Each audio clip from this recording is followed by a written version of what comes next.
Greetings, dear brothers and sisters of the Unification Movement. It's good to have a chance to communicate with all of you, even if it is through a video recording. I'm sure that you're all wondering what I, the first daughter of father and mother, am doing standing before you. Throughout movement history, which has maintained patriarchal cultures all around, father and mother sons were a more visible presence on the front stage. So you had a little chance to understand the meaning of the first daughter and what I was up to all this time, even behind the scenes. Some of you have heard that I recently came up with something called the Divine Heart Principle, or Heart Principle for short, and wonder why we need to learn and practice it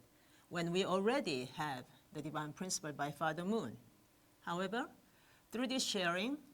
and the further study of the Divine Heart Principle, I hope you will begin to understand that when Father and Mother, who had the first right to recover the Divine Heart Principle,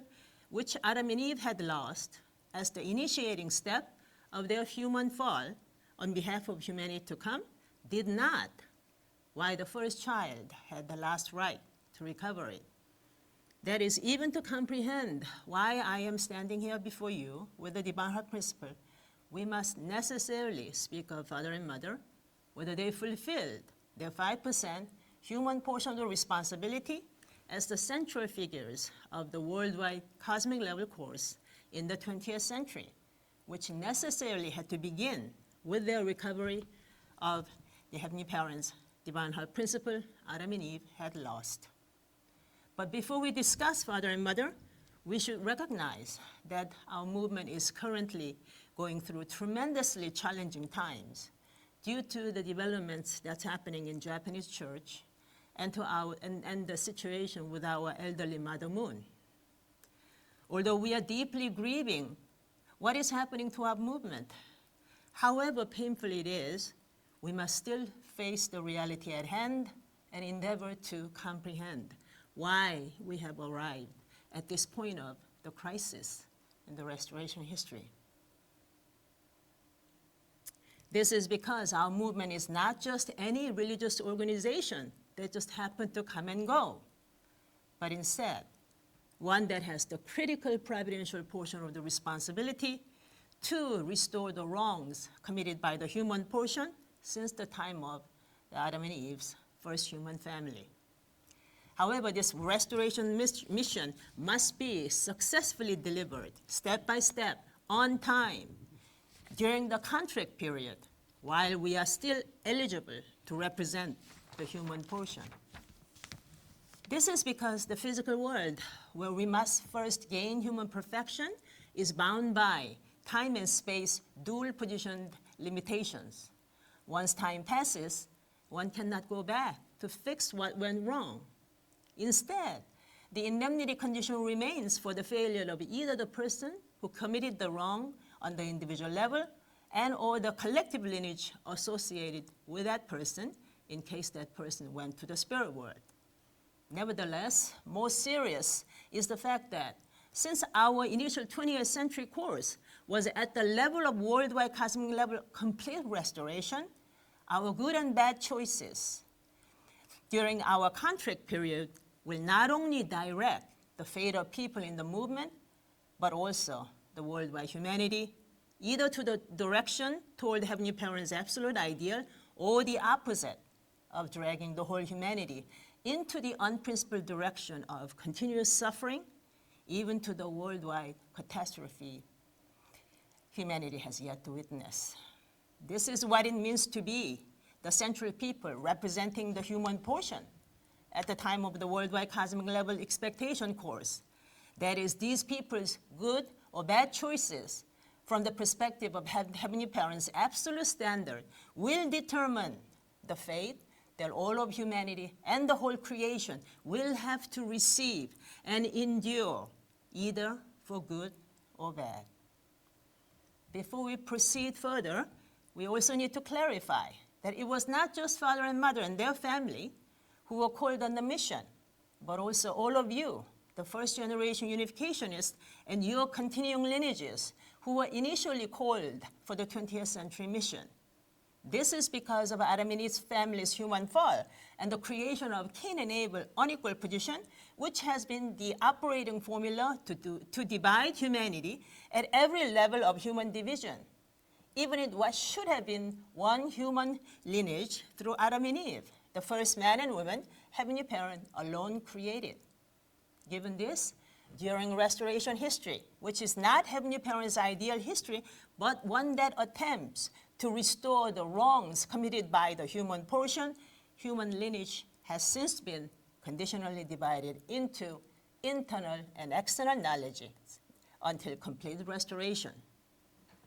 Throughout the restoration history, the central figures and the people associated with their lineages assumed humanity's internal lineage for all humanity, while one's immediate ancestors with differing last names, for instance, adopted one's external lineage position. With the prevalent Cain and Abel unequal position, however, even external lineages of humanity were further subdivided into Cain and Abel positions. Hence, all of you who were led to the movement in one way or another were also standing upon your own external lineages, able positioned offering, and having made concerted efforts to live by some form of religious faith with reverence towards divinity and the commitment to live by the will of divinity, as opposed to people who did not and adopted the Cain position within external ancestry. Since no human being is simply a separate individual entity, but how one is created has a lot to do with the deeds of their ancestry that preceded them, all of you who are led to the movement with the benefit of your able positioned external ancestry were people who had already pledged on the collective level to carry out the will of God. In this, all of you are equally called to the providential mission, along with father and mother, their family, to complete the worldwide cosmic level course in the 20th century for the greater good of humanity and the entire creation. Even after you join the movement, we in the movement have repeatedly pledged before the witness of Heavenly Parent and the whole creation that we will succeed in the human portion of the worldwide cosmic restoration mission. Angels, the highest of spiritual-only creations, are given the intelligence to comprehend Heavenly Parent's absolute divine heart principle and can judge us accordingly and petition for justice if we fail to fulfill our critical responsibility. Also, as stated earlier, there was a contract period in the 20th century during which time we had to complete the successful step-by-step mission up to the worldwide cosmic level on time. However, if we, or more precisely, the first generation had not accomplished it properly on time, but there is somehow a possibility for an extension course through lineage for another attempt. Obviously, we need to understand what exactly went wrong and what we must do now before it is too late. We also need to comprehend the meaning of Heavenly Parent's silence, as it is not because Heavenly Parent has condoned or dismissed the first generation's inability to deliver the mission on time. It is only because it is never Heavenly Parent's 100%, Heavenly Parent to 100% to dictate how to fulfill the human portion of the responsibility, as Heavenly Parent never committed the human fall and never abandoned his and her own absolute standard. It is only because there is a possibility of the extension course through lineage, Heavenly Parent is waiting in silence. However, if we, including our succeeding lineages, fail even the extension course, Heavenly Parent must depart from the movement. If this unthinkable outcome were to happen, we would trigger the unspeakably horrifying indemnity to befall not only fall on ourselves and our lineages, but all of humanity. Returning to the divine heart principle, as for the reason for the insertion for heart between divine and principle is so that we comprehend that Heavenly Parent heart is not just about what many people think of it as mainly love, the type that Christianity in limited understanding teaches, that Even if one repeatedly commits sin, as long as one repents afterward, God accepts and forgives everything at any time. Such Christian thinking is, in fact, very unprincipled. Heavenly Parent gave free will to all creations, and especially to human beings, to choose the good or bad standard appropriate for one's creative purpose. Hence, if we freely choose a bad or evil standard, which is against the Heavenly Parent's absolute goodness standard, Heavenly Parent defined for human value, one has already taken the unprincipled or sinful position against Heavenly Parent and must take responsibility for such a choice. That means to return to Heavenly Parent, an indemnity will automatically follow, either for the person who committed the sinful condition on the individual level and or the person's collective extension or connected lineages on the collective level. When such indemnity is the human responsibility for the free-willed, unprincipled, or sinful choice, which Heavenly Parent cannot interfere with, to think somehow that Heavenly Parent will violate Heavenly Parent's own absolute standard and forgive whatever sinful choice, which is the human portion, is indeed unprincipled and against Heavenly Parent's very purpose of creation. Instead, the divine heart principles, Heavenly Parent's heart initially consists of the dual position of purpose and love.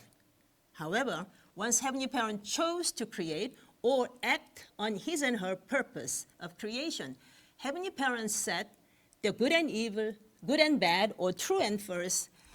ethical and moral standards for three distinct types of creations, so that each creation may freely choose the good and bad, or true and false options.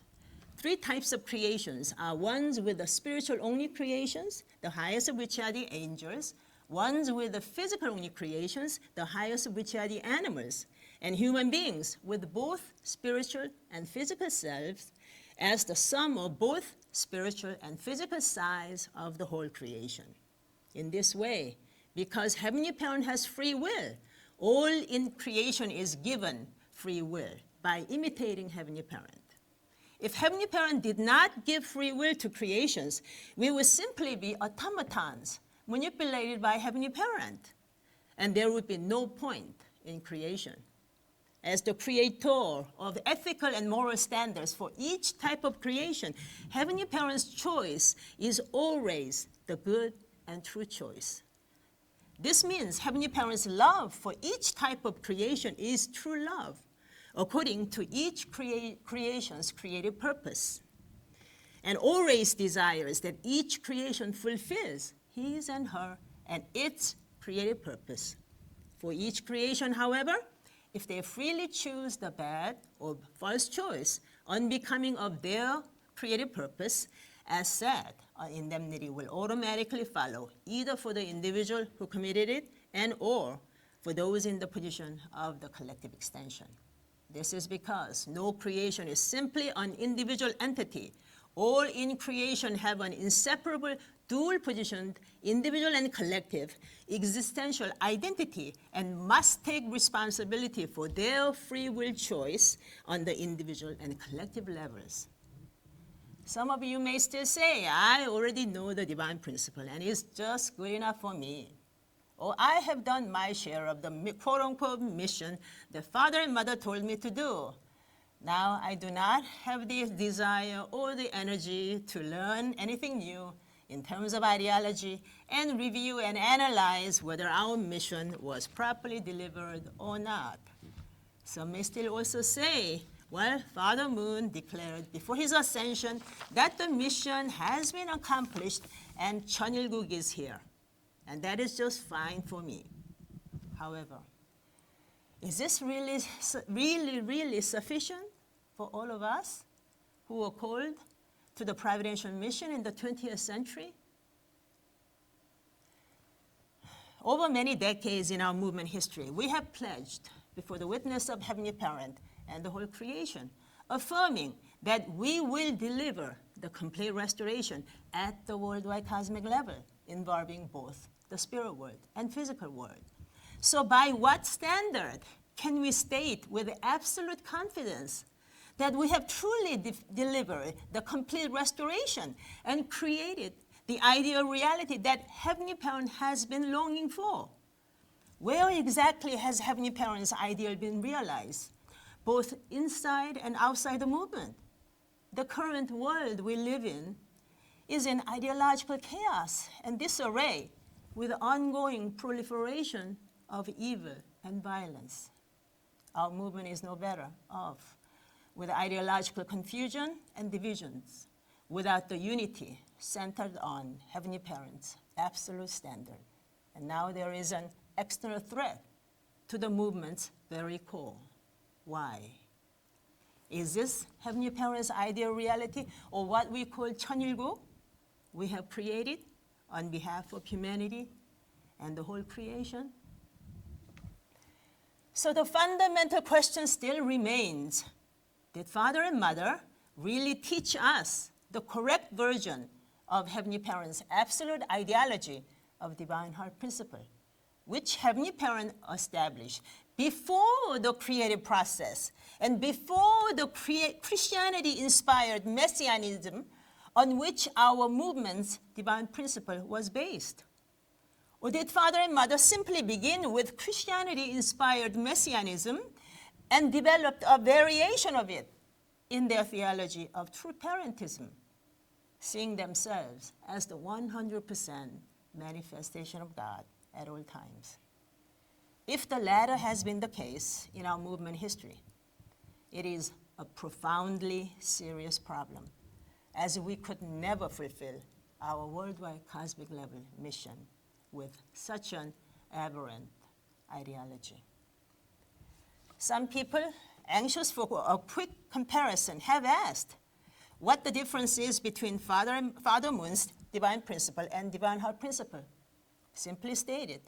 the fundamental difference is that Heavenly Parent's divine heart principle is Heavenly Parent's very ideology before the creative process Heavenly Parent first established,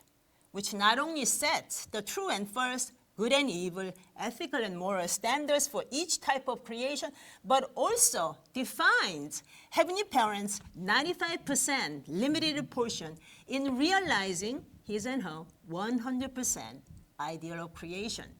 Heavenly Parent's 95% creative portion ended with the creation of human beings, Adam and Eve, to whom Heavenly Parent gave the entire creation to 100% perfect in his and her ideal by way of 5% human portion, which is the fulfillment of the 5 roles of the 3 blessings, or what Father Moon's divine principle calls the 3 great blessings. The 5 roles are how to be a true child to Heavenly Parent by embodying the divine heart principle, and being a true sibling to the rest of humanity, and being a true spouse to one's soul spouse of the opposite sex and gender, and being a true parent to one's children, and being a true child to human parents, which are interconnected relationships, and being a true steward to the rest of the spiritual and physical creations. Adam and Eve had to set the first exemplary models of human perfection in fulfilling all 5 roles of the 3 blessings, which would have taught every human being after them to imitate and practice the same and connect to our Heavenly Parent, the ultimate true parent. If this had been accomplished, Heavenly Parent would have been invited back to his and her creation with perfected human beings as the center of the collective or spiritual and physical combined reality, and one family under Heavenly Parent would have commenced. Note, however, Adam and Eve had to achieve the first exemplary models of human perfection for others to learn from, but they cannot fulfill every human being's 5% responsibility to accomplish all 5 roles of the 3 blessings by their own effort.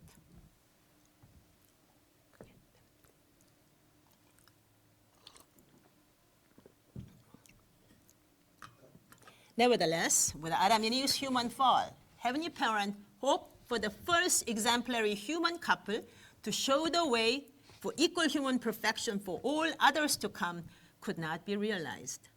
So the goal of the restoration history, which is not Heavenly Parents' ideal history, had been to arrive at the appropriate providential timing where Heavenly Parent could once again hope to begin human restoration, starting with a man and woman couple in place of Adam and Eve,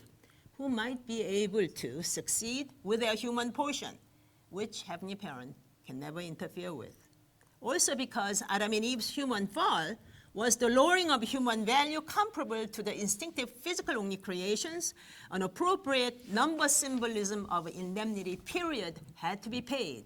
during which humanity suffered in ignorance of Heavenly Parent's divine heart principle and ongoing evil and violence before the timing when Heavenly Parent could once again hope for human perfection.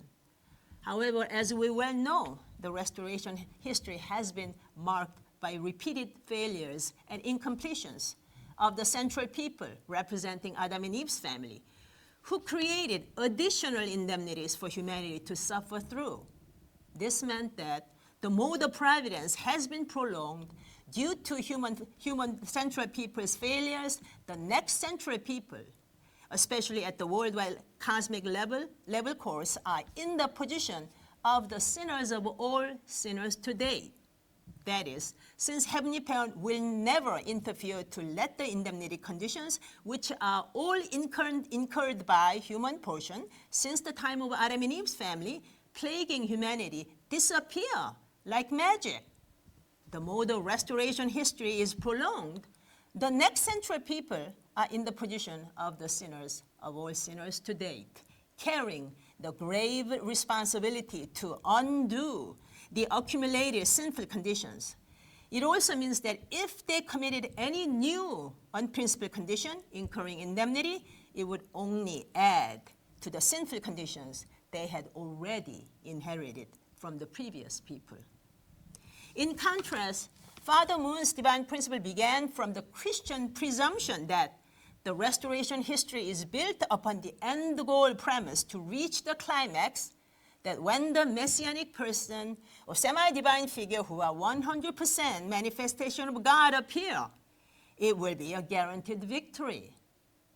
of worldwide cosmic level salvation for all. Father Moon's divine principle is also written with the assumption that the earlier male century figures of the restoration history, like Jacob, Moses, and Jesus, were all laying the foundations to receive the Messiah at the time of Father and Mother's worldwide cosmic level course, who will be victorious. Although the Christian Messiah is only male, Father Moon claimed that once he became quote-unquote perfect as God, and Mother Moon completed her course under Father Moon's direction, both of them became the true parents of heaven, earth, and humankind, or the 100% manifestation of God at all times. In both the Christian version and Father Moon's Christianity-inspired true parents variation, however, their understanding of the Messianic persons is unprincipled, since there are no such semi-divine creatures in Heavenly Parent's purpose of creation. Heavenly Parent's 95% portion of the creative process ended with the last creation of human beings as the culmination of Heavenly Parent's entire creative effort, which means there cannot be a semi-divine creature between Heavenly Parent and human beings. Father and Mother's mistaken belief in their Christianity-inspired Messianic positions would prove truly detrimental to the 20th century worldwide cosmic level course, when every human being must recover equal human value and responsibility, which was what Adam and Eve failed to fulfill on behalf of humanity to come through them. Since through the process of Adam and Eve's human fall, they lowered human value below other creations comparable to instinctive physical-only creations that lacked the highest intelligence to comprehend Heavenly Parent's absolute heart principle, Heavenly Parent had no choice but to block our spiritual senses while we are in the spirit world, in the physical world. We also lost Heavenly Parent's internal knowledge of spiritual reality and external knowledge of the dynamics of the physical world governed by physical laws. Also, because of Adam and Eve's dissimilar sexual sins, or Eve's double sin, as opposed to Adam's single sin on the individual level, Eve's daughters, or womankind, on the collective level, came to be burdened with greater indemnity during the restoration history until complete restoration, which was never Heavenly Parents' ideal. As you know, Eve's two sexual sins were with an angel or low creation, Lucifer, and with Adam, whereas Adam's single sin was with unrestored Eve on the individual level. This further prevented the Heavenly Mother side of the Heavenly Parent from fully manifesting in humanity through perfected womankind. Moreover, Adam and Eve's parental failures towards Cain and Abel created Cain and Abel unequal position that came to plague every divided level of unrestored human reality until complete restoration. In this way, when Adam and Eve committed the human fall, they destroyed and subverted the balance, harmony, and unity of the cosmic four-position foundation on the collective reality level, with human beings at the center of Heavenly Parents' creation, and conditionally regressed the creative process to a level similar to when physical-only creations were still evolving before human creation. The beginning point of the human fall was Adam and Eve abandoning Heavenly Parents' absolute balanced ideology of the divine heart principle and siding with the unprincipled ideology of the low creation on the angel, which triggered the domino effect of all the fallen conditions to come throughout their course. Even after the human fall, Adam and Eve and later central figures in the restoration history allowed it all sorts of unprincipled ideas and ideologies to proliferate within fallen humanity. This is why, since the human fall and subsequent failures of succeeding human foundations, humanity has never experienced Heavenly Parents' ideal reality. It is not up to Heavenly Parent to provide the ideal reality, but for central people acting on behalf of fallen humanity to do so. Of course, even after the human fall, since Heavenly Parent will not give up his and her ideal of creation through human perfection or destroy the whole creation with fallen humanity in it, with a broken, ultimate true parental heart, Heavenly Parent has been making continuous effort to work with the central human foundations. However, according to Heavenly Parent's heart principle, Heavenly Parent's absolute limit of involvement is 95%, which never changes. This meant Heavenly Parent could only begin his and her effort from the position where human beings have freely fallen to, which was equivalent to human beings conditionally assuming a position similar to physical-only creations that do not comprehend Heavenly Parent's absolute heart principle and instead behave instinctively. It would be the central figures at the time of the worldwide cosmic level course to recover what Adam and Eve rejected, which is Heavenly Parent's absolute heart principle, and teach humanity with it by way of their true examples. In the meantime, Heavenly Parent could only treat fallen humanity at this low level of expectation, such as during the Old Testament age and even the New Testament age, since Heavenly Parent could not expect complete restoration through human perfection.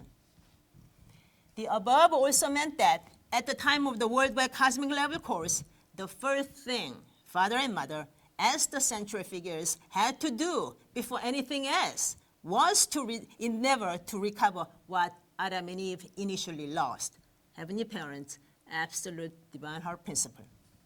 Without the Heavenly Parent's absolute heart principle, there is no way that they could learn to separate what has been Heavenly Parent's limited 95% portion of effort to try to direct fallen humanity closer to the divine heart principle, as opposed to fallen humanity's 5% free-willed portion that often misinterpreted Heavenly Parent's limited influence, since they lacked Heavenly Parent's absolute heart principle.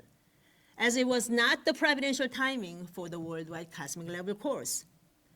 Divine heart principle would be the only correct and proper tool to engage in the step-by-step restoration process, while at the same time inviting Heavenly Parent into humanity's midst at each step of the way. Note also that this meant that no Christian thinkers during the 2,000 years of the Christian indemnity history linking Jesus and his brides in complete what became the third try, first attempt worldwide cosmic level course to the time of the third try, second attempt course in the 20th century could ever recover the divine heart principle. This meant that the Messianic theology developed by Christian thinkers who were not the central figures at the time of the worldwide cosmic level course could never have been Heavenly Parent's absolute ideology. Divine heart principle could only be recovered by the central figures at the time of the worldwide cosmic level expectational course who have the first right to recover it. Okay, so this is the end of the first segment of the Divine Heart Principle text introduction through video recording. So, and there will be four more parts forthcoming. So please stay tuned.